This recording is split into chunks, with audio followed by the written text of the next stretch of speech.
Hello everyone, welcome back to Story Time with Mimansa. Today we are going to continue with our stories, and today is story number 12. So in the last story, we saw that King Parikshit wanted to kill Kali because his influence was getting stronger on the earth, his foothold was getting stronger, and there was more prevalence of adharma amongst people, which is loss of righteousness. So now today's story is titled The Haunts of Kali. So what happens today is that Kali sheds his disguise and he drops in the feet of King Parikshit, and he apologizes to King Parikshit and says that please King Parikshit, spare me, do not kill me. Then guess what Lord Parikshit says? Parikshit says, you know that I will not hurt you now that you have fallen at my feet. I have been born in the family of Arjuna, and I will not hurt a suppliant. But you are a dear kinsman of adharma, which is opposite of righteousness. And so I command that you should no longer be here on this earth where I am ruling. You should immediately leave from here. Once you are given a chance to stay, your many companions will join you, such as untruth, theft, avarice, unrighteousness, hypocrisy, quarrelsomeness, and in short, all that is ugly and hateful. And I do not want any of you in my kingdom. I want my kingdom to be just pure, having all the righteousness, truth, people are pure and innocent. That's what I want in my kingdom, said King Parikshit to Kali. Trembling with fear, Kali said, my lord, the entire earth is ruled by you. Where can I go? Where should I go?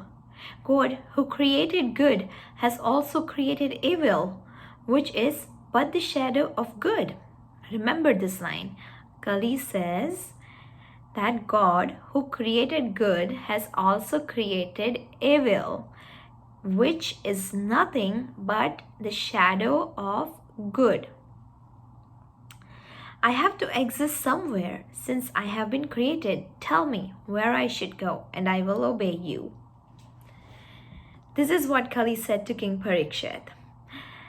So King Parikshit now thought over his words and said, what you say is also right. You can go and thrive where the name of Lord is forgotten. You can go where there is gambling, drinking, lustfulness, and the desire to kill. Kali said, point out to me a single spot where all this are present and I will go there. Gold, said the king. Gold will propagate avarice, untruth, arrogance, lustfulness, ruthlessness, and hatred.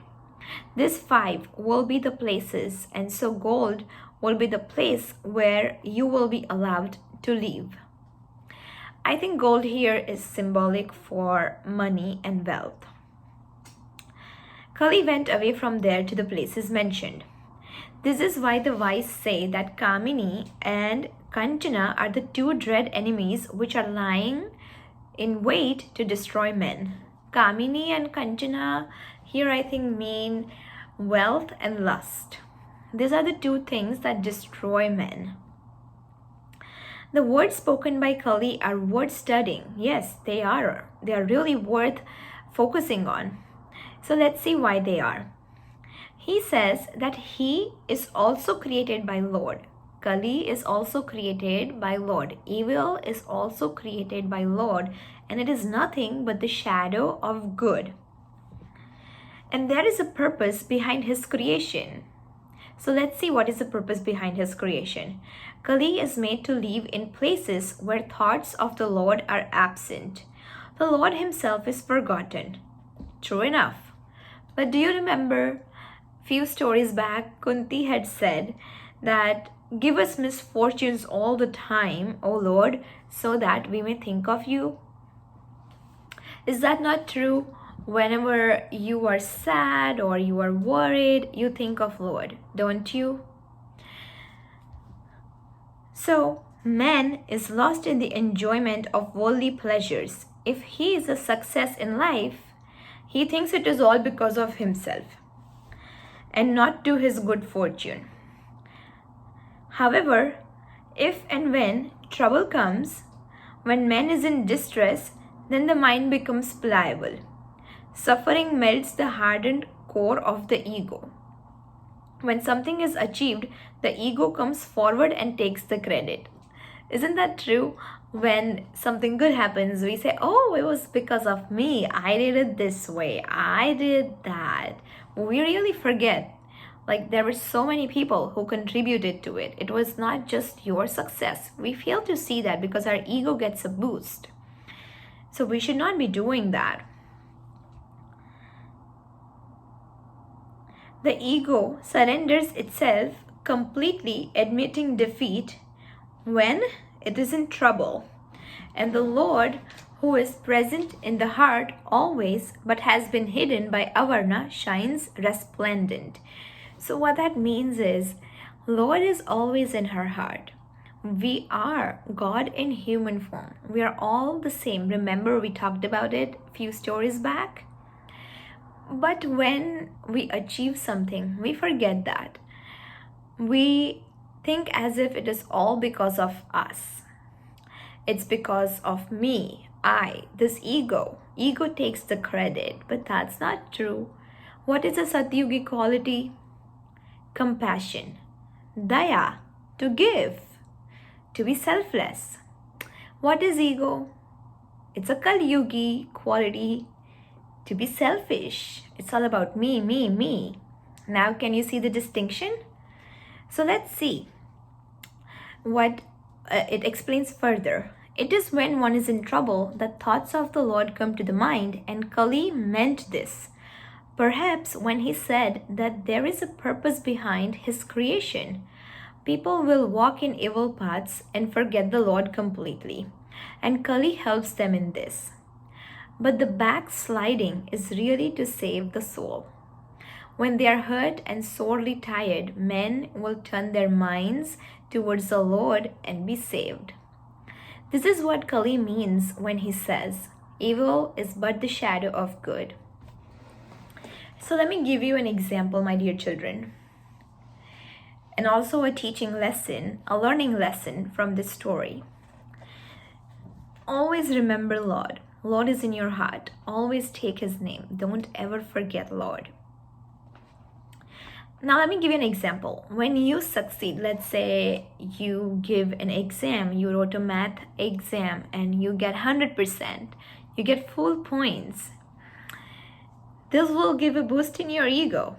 If it does, and you feel like, it's all because I am a genius, then my dear children, don't forget that you got these grades. Of course it was your hard work. You put time in preparing it. Of course you wrote the exam, definitely. But so many people have contributed to your success. First and foremost, your teacher who taught you math. If your teacher was not good and was not teaching you math, if teacher had not put in the hours to prepare in a way that you can understand, then think, would you have learned math? I don't think so. I learned whatever I learned in school because my teachers were great. I still remember some of my teachers who were so good at teaching, and I totally am grateful to my teachers. It's because of them. I give them all the credit. It's because of them that I learned so much and I got better, and whatever grades I got was because of them. Then, who else contributed to your success other than you yourself, your teacher, your parents? they put you in a good school. Your father and mother earned the money so that they could afford to put you in a good school. Your bus driver, if you take bus to the school, he drops you to school on the time and picks up when your school is done, brings you back home. Then think about all the farmers who grew good plants and grains so that you could have food on your table. Because you could eat, you were healthy, your body was healthy, your mind was healthy, and so you could study well.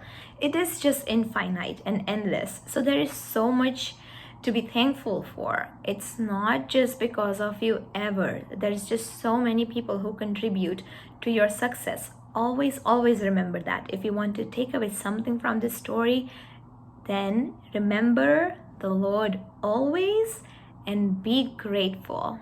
Never let your ego take over your mind and ruin you. If you have any story, any example of yours to share, please put it down below in the comment box, and I would love to definitely read your story. I look forward to it.